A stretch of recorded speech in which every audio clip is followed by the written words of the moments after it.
नमस्कार. As comparative जेंट्सपेक्षा लेडीजला पहिल्यापासून खूप गोष्टी सहन कराव्या लागतात. म्हणजे जसं आपण लहान असलो वडिलांच्या ताब्यात राहावं लागतं, थोडंसं मोठं झालो भावाच्या ताब्यात, नंतर नवऱ्याच्या आणि नंतर मुलाच्या. पण मी जेव्हा घरात असं म्हणते ना तेव्हा माझा मुलगा म्हणतो नाही नाही आपल्या बाबतीत उलटं आहे, आम्हाला तुझ्या ताब्यात राहावं लागतं. Jokes apart. पण मग ह्या अशाच लेडीजबद्दल मी तुमच्यासोबत बोलणार आहे. तसं लेडीजची किंमत आपल्या मुख्यमंत्र्यांनासुद्धा माहिती झालेली आहे, म्हणून प्रत्येक पुरुषाने लेडीजची किंमत ठेवून तिच्याशी रिस्पेक्टफुल्ली वागलं पाहिजे. आता आपण बोलणार आहोत ते पेरीमेनोपॉजबद्दल. पेरीमेनोपॉज काय असतं तर 35 नंतर ते 55च्या आतमध्ये प्रत्येक स्त्रीला जो पिरियड येतो, जी पाळी येते ती थांबते.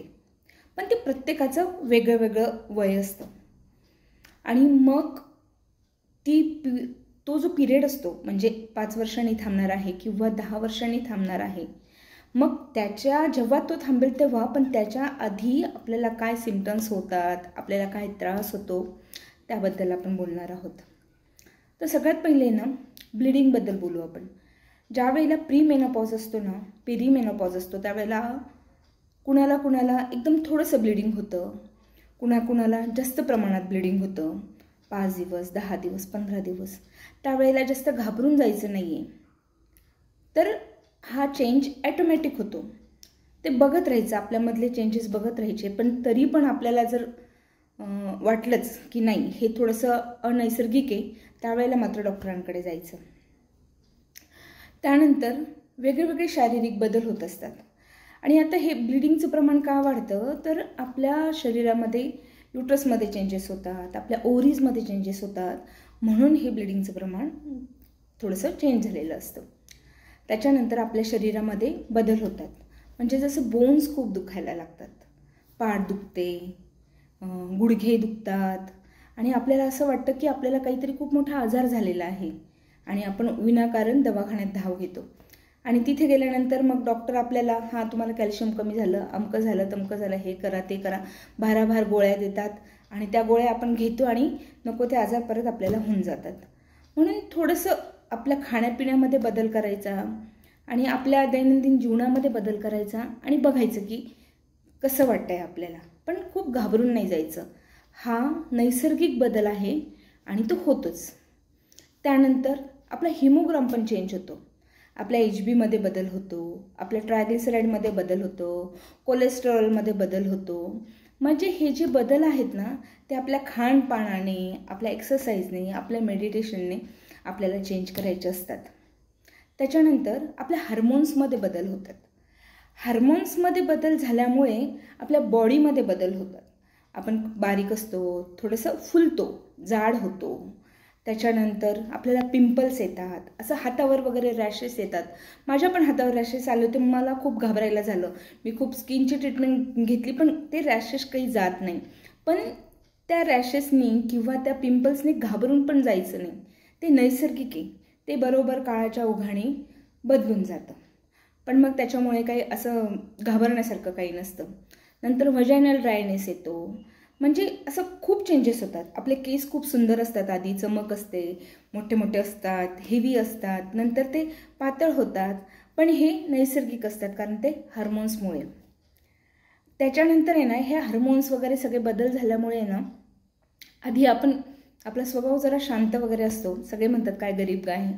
पण जेव्हा हार्मोन्स बदलतात ना तेव्हा मात्र आहे ना आपण डेंजर होऊन जातो. असं टायगरसारखं करायला लागतो. सगळे घाबरून जातात, म्हणतात अरे रे हिला काय झालं. पण तो आपल्याला नंतर रिअलाईज होतं की आपण ओव्हर रिॲक्ट केलं किंवा आपण उगीच चिडलो. पण ते हार्मोन्समुळे झालेलं असतं. त्याच्यामुळे काही घाबरायची गरज नाही.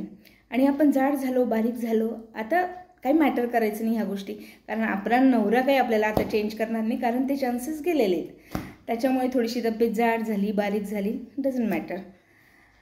आणि कुणाला काय आजार होतो तर कुणाला काय आजार होतो. आपल्या एजमध्ये जर समजा कुणाला काही आजार झाले ना तर आपल्याला विनाकारण भीती वाटायला लागते. अरे यांना हे झालं, हां मला थोडेसे सिम्पटम्स तसेच जाणवता येतं, मला पण नसेल ना हा प्रॉब्लेम, बट तसं काही नसतं. ही आपली सायकोलॉजी होत जाते. त्याच्यानंतर आपल्याला विसरायला होतं. हा मुद्दा खूप महत्त्वाचा आहे. विनाकारण आपण बाहेर जातो, गाडीवर बसतो आणि आपल्याला लक्षात येतं, अरे मी ना कदाचित फ्रीज उघडाच ठेवला असेल, नाही रेग्युलेटरच बंद करायचं राहिलं असेल, नाही लॉकच लावलं नाही. हे स्वाभाविक आहे, म्हणून आपल्याला काय खूप मोठा आजार झालेला आहे असं नाही आहे. हे होत असतं कारण आता खूप आपण वेगळ्या कंडिशनमध्ये आहोत. मग हे जे बदल होतात ना, तर आपण जर कुणाला सांगायला गेलं ना तर आपल्याला वेड्यात काढलं जातं, किंवा असं म्हणतात ना, ज्याचं जळतं त्याला कळतं. आपल्याला जो त्रास होत असतो ना तो आपल्याला होत असतो.